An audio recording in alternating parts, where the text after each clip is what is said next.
ဝင်ငွေရတစ်ခုပြန်ကြည့်မယ်ဆိုရင်လည်းတရက်မှာအနည်းဆုံးဘက်က900နဲ့စပြီးတော့ပေးနေတာပါ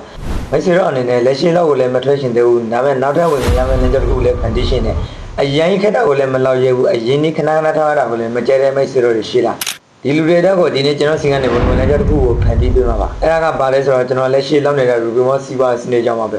remote စီးပွားစနစ်ဆိုတာလူတွေတော်တော်များများသိတာကအပေါ်ရန်လေးပဲသိတာပါဒါပေမဲ့ကျွန်တော်စီကနေဒီနေ့အသေးစိတ်လေးပါကိုသိရှိရမှာပါ remote စီးပွားစနစ်ဆိုတာတကယ်တာမန်လူတန်းစားတဲ့ကြိုးစားလို့တင်တဲ့လုံဝနေရတကူပါပဲဘာလို့အဲ့လိုပြောရတာလဲဆိုတော့ကျွန်တော်တို့ကိုယ့်ရဲ့အလောက်ကိုလုံဝထိခိုက်နေစရာမလိုဘဲနဲ့ဝင်ပြီးလို့ရတာပါ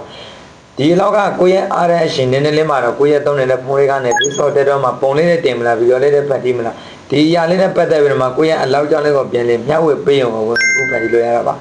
ကျွန်တော်မိတ်ဆွေတို့အနေနဲ့ကျွန်တော်ပြောရနားရဲ့တော့မလို့ထင်ပါတယ်ဝင်ငွေရတစ်ခုပြန်ကြည့်မယ်ဆိုရင်လည်းတရက်မှာအနည်းဆုံးဘက်က900နဲ့စပြီးတော့ပေးနေတာပါဆိုတော့တရက်မှာဘက်က900ရှာမလား1000ရှာမလား2000ရှာမလားမိတ်ဆွေတို့စကြက်ကိုရှာလို့ရနေတာပါကိုရဲ့လောက်ကိုလည်းမပြရဘဲနောက်ထပ်ဝင်ငွေရတာကိုသဘောကျတဲ့မိတ်ဆွေတို့တွေရှိတဲ့ဆိုရင်အသေးစိတ်ကိုတခြားလေ့လာပြီးတော့မှအလကားပဲတင်ယူခွင့်ရှိပါတယ်ဒီလိုမိတ်ဆွေတို့အနေနဲ့ကိုရဲ့ဖုန်းတွေကလည်းအားရရှင်မှာနောက်ထပ်ဝင်ငွေတစ်ခုပြန်ရှာဖို့အတွက်ဆန္ဒရှိတဲ့ဆိုရင်ကျွန်တော်ဘက်ကနေအကောင့်ဆုံးကူညီပေးသွားမှာပါမိတ်ဆွေတို့တကယ်သဘောကျတဲ့ဆိုရင်တခြားလေ့လာကြည့်နေဖို့အတွက်ကျွန်တော်ရဲ့ဗီဒီယိုလေးကွန်မန့်မှာရေးထားကြလို့ရပါတယ်အားလုံးကိုအခွင့်အရေးပေးနေတာပါ